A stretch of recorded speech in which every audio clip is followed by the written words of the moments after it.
बात बिहार चुनावों की छिड़ी है तो मैं किस्सा एक कहानी एक ऐसे व्यक्ति के बारे में बताना चाहती हूँ जो वाकई आज के जमाने में आपको सिर्फ एक किस्सा ही लगेगा।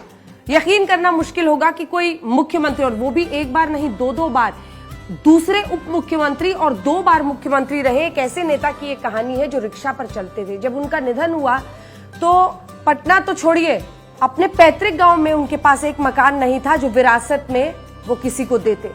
ऐसी सादगी, ऐसी ईमानदारी का नाम थे कर्पूरी ठाकुर। आज जब आप देखते हैं कि करोड़ों रुपए चुनाव में बहाए जाते हैं, प्रचार में खर्च होता है, पार्टी का फंड होता है, इन सब से बिल्कुल दूर अलग अंदाज में वो अपनी पॉलिटिक्स करते थे। और उनका गुणगान सिर्फ इसलिए होता है क्योंकि उनकी ईमानदारी और सादगी की ऐसी ऐसी मिसालें हैं कि ये वाकई आज के जमाने के लिए किस्सा कहानी ही है। तो आपको बताती हूँ, मुख्यमंत्री 2 बार बने। एक बार उनका चयन हुआ एक ऐसे प्रतिनिधि मंडल में शामिल होने के लिए जिसे ऑस्ट्रिया जाना था। अब उनके पास कोट नहीं, दोस्त से कोट मांगा। दोस्त ने जो कोट दिया उसमें जरा फटा हुआ था। अब ऑस्ट्रिया गए और उसी के साथ वो शामिल हुए। वहां पर कहा जाता है कि युगोस्लाविया के जो शासक थे मार्शल टीटो, उन्होंने देखा वो फटा हुआ कोट और फिर उन्हें एक नया कोट गिफ्ट किया।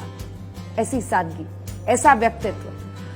एक और किस्सा है उनके बारे में कि एक बार उनके पिता का, चूंकि वो पिछड़ी जाति से आते थे, एक बार पिता का अपमान किया। वहां पर जो कुछ दबंग सामंती लोग थे उन्होंने उनके पिता का अपमान किया तो पूरी खबर फैली कि डीएम साहब आ रहे हैं, डीएम साहब आ रहे हैं, उनके घर पे उनके पिता का अपमान कर दिया है, डीएम साहब आ रहे हैं, पुलिस के खिलाफ कार्रवाई करेंगे और इन लोगों के खिलाफ कार्रवाई करेंगे। तो कर्पूरी ठाकुर ने खुद जाके रोका था और कहा कि अगर ये जो पिछड़े लोग हैं इनका अपमान तो रोज होता है, सिर्फ मेरे पिता के खिलाफ अपमान होने पर कार्रवाई क्यों?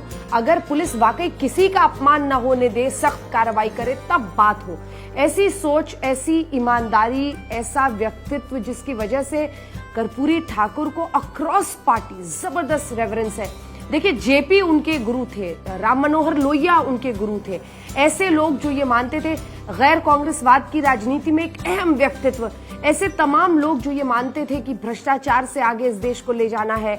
अगर कोई 2 बार मुख्यमंत्री हो और उसके पास अपना कोई मकान ना हो जो वो विरासत में आने वाली पीढ़ियों को दे, इसी से आप उनकी ईमानदारी का एक अंदाजा लगा सकते हैं। और फिर बिहार की राजनीति की बात हो रही है तो सोचिए आज कैसे करोड़ों रुपए बहाए जाते हैं चुनाव प्रचार से लेकर, किस तरह से पार्टी में आरोप लगता है कि टिकट खरीदने के लिए आपको इतनी रकम देनी पड़ती है। तो एक कर्पूरी ठाकुर का भी दौर था। इसीलिए मैंने शुरू में ही आपको कहा था कि आज किस्सा ही सुनाऊंगी, क्योंकि आप लोगों को ये किस्सा ही लगेगा कि ऐसा भी कोई व्यक्तित्व था, ऐसी भी सोच रखने वाला एक आदमी था जो 2 बार मुख्यमंत्री रहते हुए भी इतनी सादगी से अपनी जिंदगी को जी रहा था कि हर कोई उनकी मिसाल आज भी राजनीति में देता है। ऐसे थे कर्पूरी ठाकुर और बिहार की राजनीति में एक अमिट छाप उन्होंने अपनी सादगी, ईमानदारी, अपनी साफगोई, अपनी विचारधारा से छोड़ी है। मुख्यमंत्री बनते ही उन्होंने 27% आरक्षण पिछड़ों को दे दिया था। ये उनकी सोच थी क्योंकि उन्होंने उस गरीबी को, उन परेशानियों को, उस भेदभाव को इतने करीब से देखा था कि उनके अंदर वो जज्बा था। मंडल कमीशन तो बाद में, लेकिन उससे पहले ही उनका ये बदलाव करना बताता है कि उन्होंने सोचा था कि कैसे सबको लेकर आगे बढ़ना है। लेकिन ये अलग बात है कि चाहे ये तमाम कदम नाकाफी ही साबित हुए हैं। आज भी कई बार लगता है कि क्या वाकई जिस बहारे की बात हो रही है वो हो पाया है, नहीं हो पाया है।